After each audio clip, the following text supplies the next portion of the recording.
Welcome to Roopa's kitchen. അപ്പോൾ ഇന്ന് നമ്മൾ വളരെ എളുപ്പത്തിൽ നല്ല ടേസ്റ്റി ആയിട്ടുള്ള ഒരു ബ്രേക്ക്ഫാസ്റ്റാണ് ചെയ്യുന്നത്. ബ്രേക്ക്ഫാസ്റ്റിനായാലും ഡിന്നറിനായാലും നല്ലതാണ് കേട്ടോ. അപ്പോൾ നമ്മൾ ഈ ഗോതമ്പ് മാവ് ഒരു കപ്പ് ഞാൻ എടുത്തിട്ടുണ്ട്, ഒരു ബൗളിലിട്ട് കൊടുക്കുന്നു. നമ്മൾ ഈ ഗോതമ്പ് ദോശ എന്നൊക്കെ പറയുമ്പം ആർക്കും വലിയ പ്രിയമല്ല വീട്ടിൽ കഴിക്കാനായിട്ട്. അപ്പോൾ അങ്ങനെയൊക്കെ ഉള്ള സമയത്ത് നമുക്ക് വേറെ മാവൊന്നും ഇല്ലയെന്നുണ്ടെങ്കിൽ ബ്രേക്ക്ഫാസ്റ്റിന് നല്ല രുചികരമായിട്ടുള്ള ഒരു ഗോതമ്പ് മാവുള്ള അടദോശയാണ് ഞാൻ ഉണ്ടാക്കാൻ പോകുന്നത്. അതിന് 1 ടേബിൾ സ്പൂൺ റവ, ഇത് ഓപ്ഷനിലാണ്, റവ ഉണ്ടെങ്കിൽ ചേർത്താൽ മതി, റവ ചേർത്തില്ലെങ്കിലും പ്രശ്നമൊന്നുമില്ല. 1 ടേബിൾ സ്പൂൺ അരിപ്പൊടി. ഈ അരിപ്പൊടി ചേർത്തോളൂ. എന്തെന്ന് വെച്ചാൽ നമ്മൾ ദോശ ഉണ്ടാക്കുമ്പോൾ ആ ഗോതമ്പിൻ്റെ ഒരു വഴുവഴുപ്പുണ്ടല്ലോ, ഗോതമ്പ് ദോശ അങ്ങനെ ഒരുമാതിരി വഴുവഴാന്നിരിക്കുക, അത് ഇല്ലാതിരിക്കാൻ വേണ്ടിയാണ് ഇത് ചേർക്കുന്നത്. കുറച്ച് ഉപ്പ് ചേർക്കാം. ഈ മാവിന് ആവശ്യമുള്ള ഉപ്പ് നോക്കി ചേർത്തോണേ. എന്നിട്ടെല്ലാം കൂടെ ഒന്ന് മിക്സ് ചെയ്യാം.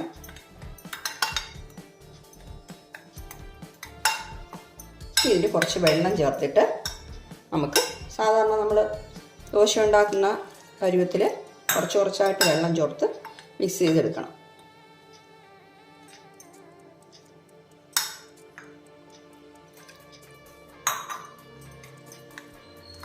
ഞാൻ നല്ല കലക്കിയെടുക്കാം കേട്ടോ.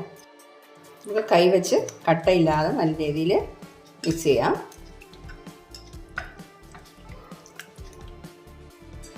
ഞാൻ കണ്ടോ, ഇതുപോലെ കണ്ടോ, നമ്മൾ സാധാരണ ഗോതമ്പ് ദോശയൊക്കെ ഉണ്ടാക്കുമല്ലോ അതുപോലത്തെ രീതിയിൽ മിക്സ് ചെയ്തിട്ടുണ്ട്. അപ്പോൾ ഞാൻ ഉപ്പ് ചെക്ക് ചെയ്തു, അപ്പോൾ ഉപ്പ് കറക്റ്റായിട്ടുണ്ട് കേട്ടോ.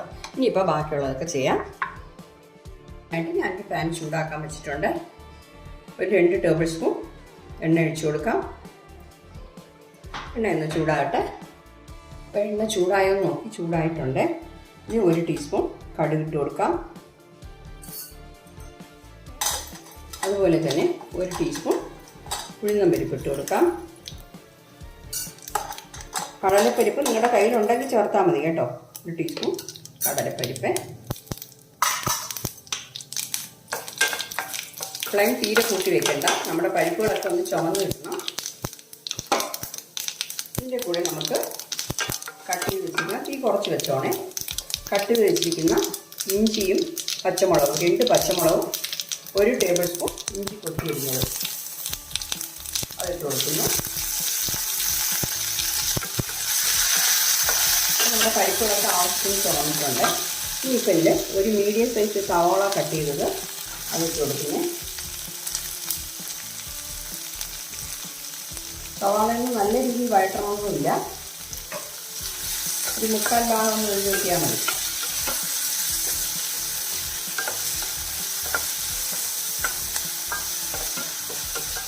ഇതിൻ്റെ കൂടെ കുറച്ച് കറിവേപ്പില കട്ട് ചെയ്ത് വെച്ചിട്ടുണ്ട്, അതും കൂടെ ഇട്ട് കൊടുക്കുന്നത്. ഇതിൻ്റെ കൂടെ നിങ്ങൾക്ക് ക്യാരറ്റ് ഗ്രേറ്റ് ചെയ്തുണ്ടല്ലോ, അത് വേണമെങ്കിൽ അതും ചേർക്കാം കേട്ടോ. പിന്നെ മുരിങ്ങയില വീട്ടിലുണ്ടെങ്കിൽ ശകലം മുരിങ്ങയില വേണമെങ്കിൽ ചേർക്കാം. ഹെൽത്തി ആയിട്ടുള്ള ദോശയാവും, അടദോശയാവും. കുറച്ച് വേണ്ടിയിട്ടെ. അപ്പോൾ ഇത് ആവശ്യത്തിന് വേണ്ടിയിട്ടുണ്ട്, പകുതി കൂടി വേണ്ടിയിട്ടുണ്ട്. ഇനിയിപ്പോൾ ഒരു ചെറിയ തക്കാളി ഞാൻ ഇതുപോലെ ചെറുതായിട്ട് കട്ട് ചെയ്ത് വെച്ചിട്ടുണ്ട്. തക്കാളി ഒന്ന് വാടി കിട്ടിയാൽ മതി, ഒരുപാട് വഴറ്റണമെന്നൊന്നുമില്ല.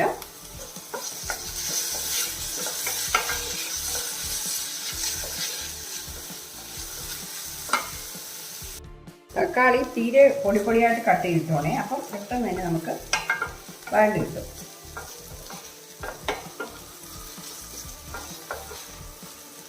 മീഡിയം ഫ്ലെയിമിൽ വെച്ചിട്ട് വഴറ്റിയെടുത്താൽ മതി. നമ്മൾ തക്കാളി നല്ല രീതിയിൽ വഴണ്ടിട്ടുണ്ട്.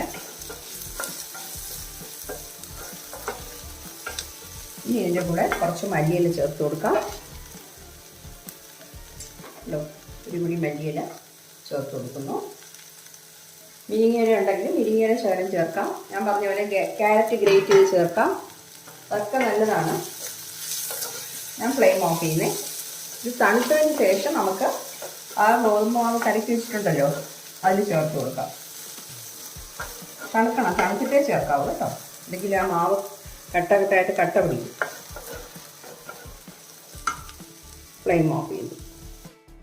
ഇതിൻ്റെ കൂടെ ഞാൻ കുറച്ച് മുരിങ്ങയില ശകലം, ഇത് വീട്ടിലുണ്ടായിരുന്നുകൊണ്ട് ഞാൻ എടുത്തു, അത്രയേ ഉള്ളൂ. അതൊന്നും നിർബന്ധമൊന്നുമില്ല കേട്ടോ. അത് ചേർത്തിട്ട് വഴട്ടണമെന്നൊന്നുമില്ല, അത് അതിൻ്റെ കൂടെ ഒന്ന് മിക്സ് ചെയ്ത് ചേർത്ത് കൊടുത്താൽ മതി.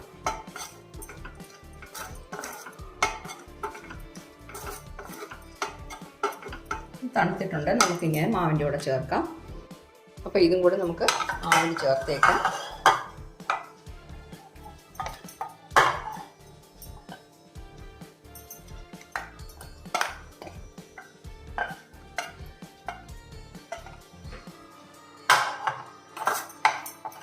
ചേർത്തിട്ട് നല്ല രീതിയിൽ മിക്സ് ചെയ്തിടാം. മിക്സ് ചെയ്ത് നോക്കാം. മിക്സ് ചെയ്തിട്ട് ഉപ്പ് പോരാന്നുണ്ടെങ്കിൽ ഉപ്പ് ചേർക്കണം. എന്നുവെച്ചാൽ നമ്മൾ ഇതൊക്കെ വഴറ്റി ചേർത്തിട്ടുള്ളതുകൊണ്ടേ ചിലപ്പോൾ ഉപ്പ് കുറച്ച് കുറഞ്ഞിരിക്കും. മാവിൻ്റെ കൺസിസ്റ്റൻസി കറക്റ്റാണ് കേട്ടോ. ഇതുപോലെ ഉപ്പൊന്ന് ചെക്ക് ചെയ്തോണേ.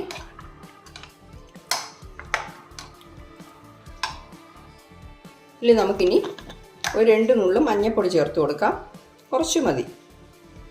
അത് കഴിഞ്ഞിട്ട് അതുപോലെ തന്നെ ഒരു 2 പിഞ്ച് കായപ്പൊടിയും കൂടെ ചേർക്കുമ്പോഴേ നല്ലൊരു മണമായിരിക്കും. കുറച്ചേ ചേർക്കുന്നുള്ളൂ. അതെല്ലാം കൂടെ ഒന്ന് മിക്സ് ചെയ്തേക്കാം. അപ്പോൾ നമുക്ക് അടദോശ ഉണ്ടാക്കാം. ദോശ ഉണ്ടാക്കാനായിട്ട് ദോശക്കല്ല് വെച്ചിട്ടുണ്ടായിരുന്നു. ചൂടായോ നോക്കി. ചൂടായിട്ടുണ്ട്. ഇനിയിപ്പോൾ നമുക്ക് ഒരു തവി മാവെടുത്ത് ഒഴിച്ചു കൊടുക്കണം. കൂടുതലായിട്ട് പരത്തി നൈസാക്കാനൊന്നും നിൽക്കണ്ട. നമ്മൾ സാധാരണ അടദോശ ഉണ്ടാക്കുന്ന പോലെ ഒരു കറക്റ്റ് ഷേപ്പ് വരണം അങ്ങനെയൊന്നുമില്ല. അപ്പോൾ നമ്മൾ ഈ സവാളയൊക്കെ ചേർത്തിട്ടുണ്ടോണ്ടേ അതൊക്കെ സൈഡിൽ വന്ന് നിൽക്കുമ്പോൾ നമുക്ക് കറക്റ്റ് ഷേപ്പൊന്നും കിട്ടത്തില്ല. അപ്പോൾ കുറച്ച് കട്ടിയായിട്ട് മീഡിയം ഫ്ലെയിമിൽ വെച്ചിട്ട് നമുക്ക് വേവിച്ചെടുക്കണം. മാക്സിമം നമുക്ക് ട്രൈ ചെയ്യാം റൗണ്ടായിട്ട് കിട്ടാനായിട്ട്.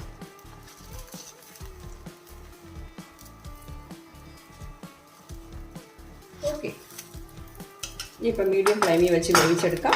ഇതിൽ 1 സ്പൂൺ നെയ്യോ എണ്ണയോ എന്തെങ്കിലും ഒന്ന് ഒഴിച്ചു കൊടുക്കണം. ഞാനിപ്പോൾ നെയ്യാണ് എടുക്കുന്നത്. വെച്ചാലേ നെയ്യാകുമ്പോൾ വലിയ കുഴപ്പമില്ല. അപ്പോൾ ഒന്ന് വേവട്ടെ. മീഡിയം ഫ്ലെയിമിൽ വെച്ച് വേവിച്ചിട്ടെടുക്കാം. ഇത് കുറച്ച് സമാധാനമായിട്ട് വേവിച്ചെടുക്കണം കേട്ടോ. പോകുമ്പോൾ ദോശ പോലെയല്ലേ, നമുക്ക് ഇതിലുള്ള സാധനങ്ങളൊക്കെ ഒന്ന് നല്ല രീതിയിൽ വെന്ത് കിട്ടണ്ടേ. അപ്പോൾ നമുക്കിതൊന്ന് മറച്ചിട്ട് കൊടുക്കാം. കണ്ടോ, ഇനി 2-3 പ്രാവശ്യം മറിച്ചും തിരിച്ചോട്ട് വേവിച്ചെടുക്കണം. തിരിച്ചിട്ട് നോക്കാം. കണ്ടോ, ഇതുപോലെ വെന്തിട്ടുണ്ട്. ഇനി കുറച്ചുകൂടെ വേവാനുണ്ട്. നല്ല വേവിച്ചെടുക്കണം. 2-3 പ്രാവശ്യം ഇതുപോലെ മറിച്ചും തിരിച്ചു വിടുമ്പോൾ വെന്ത് കിട്ടിക്കോളും. മീഡിയം ഫ്ലെയിമിൽ വെച്ചിരുന്നാൽ മതി. ഇങ്ങോട്ട് തിരിച്ച് നോക്കാം. കണ്ടോ, നല്ല രീതിയിൽ വെന്ത് കിട്ടിയിട്ടുണ്ട്. നിറമൊക്കെ മാറി ചുവന്നിട്ടുണ്ട്. ഇത് നമുക്കിനി ഇന്ന് മാറ്റാം. അടുത്തത് ഇതുപോലെ തന്നെ നമുക്ക് ഉണ്ടാക്കിയെടുക്കാം.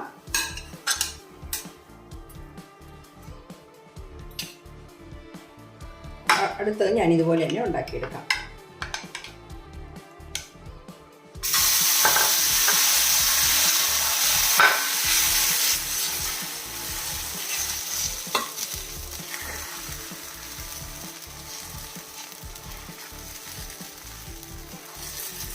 കുറച്ച് കട്ടിയായിട്ട് കഴിഞ്ഞ് നമുക്ക് പരത്താം. ഓക്കെ, ഇപ്പം ഞാൻ നെയ്യ് ഒഴിച്ചു കൊടുക്കാം.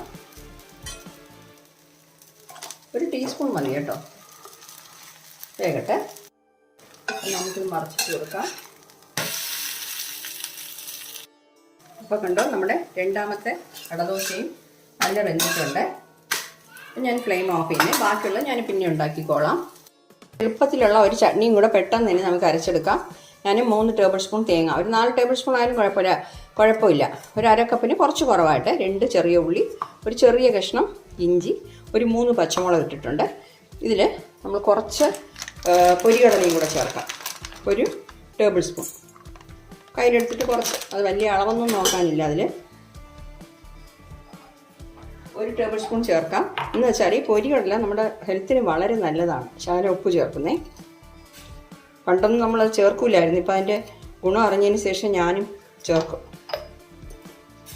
ഇനിയിപ്പോൾ ഇതൊന്ന് ചുറ്റിച്ചെടുക്കാം. ഒരു കറക്കി ഇതിൻ്റെ കൂടെ ഞാനിപ്പോൾ അത് കുറച്ച് അരച്ചെടുത്തിട്ടുണ്ട്. ശകലം കറിവേപ്പില ഇട്ടിട്ട് കുറച്ച് വെള്ളം ചേർക്കാം. നമ്മൾ സാധാരണ ചമ്മന്തിയൊക്കെ വീട്ടിലുണ്ടാക്കുമല്ലോ, അതുപോലെ അരച്ചെടുക്കാം. അപ്പം ഞാനത് അരച്ചെടുത്തിട്ടുണ്ട്. തീരെ പോളിഷായിട്ടുമല്ല, തീരെ തരിയായിട്ടുമല്ല. ഇങ്ങനെ അരയ്ക്കുമ്പോൾ പ്രത്യേക ഒരു രുചിയായിരിക്കും കേട്ടോ. ഞാനിപ്പോൾ ഇത് കടുവർത്തൊന്നും ചേർക്കുന്നില്ല. നിങ്ങൾക്ക് വേണമെങ്കിൽ കടുകും കറിവേപ്പിലയും മുളകും ഇട്ടിട്ട് കടുവർത്തും ചേർക്കാം. അപ്പോൾ കണ്ടോ, നമ്മുടെ ഹെൽത്തി ആയിട്ടുള്ള ഗോതമ്പ് മാവുള്ള അടദോശയും ഈസി ആയിട്ടുള്ള ഒരു ചമ്മന്തിയും റെഡി ആയിട്ടുണ്ട്. നിങ്ങൾ ട്രൈ ചെയ്ത് നോക്കണേ. കണ്ടോ, അടദോശ നല്ല വെന്തിട്ടുമുണ്ട്, നല്ല സോഫ്റ്റ് ആയിട്ടുമുണ്ട്, നല്ല ടേസ്റ്റ് ആയിരിക്കും. ഗോതമ്പ് ദോശ കഴിക്കാത്തവർക്കൊക്കെ ഇങ്ങനെ ഉണ്ടാക്കി കൊടുക്കാം. ഓക്കെ, അപ്പോൾ ഞാൻ പറഞ്ഞ പോലെ ക്യാരറ്റ് ഗ്രേറ്റ് ചെയ്ത് ചേർക്കാൻ ഇതിൻ്റെ കൂടെ നല്ല ടേസ്റ്റ് ആയിരിക്കും. അപ്പോൾ ട്രൈ ചെയ്ത് നോക്കിയിട്ട് നിങ്ങളുടെ ഫീഡ്ബാക്ക് ഒന്ന് അറിയിക്കണേ. പെട്ടെന്ന് തന്നെ റെഡിയാക്കാൻ പറ്റും, ഒരു 10 മിനിറ്റ് മതി നമുക്കത് ശരിയാക്കാനായിട്ട്. ഓക്കെ, അപ്പോൾ ചിലർ ഇതിൻ്റെ കൂടെ തേങ്ങയൊക്കെ ചേർക്കും, ജീരകം തേങ്ങ ഒക്കെ. ഞാനതൊന്നും ചേർത്തില്ല, നമ്മൾ സാധാരണ രീതിയിൽ ഉണ്ടാക്കിയതാണേ. Okay, thank you.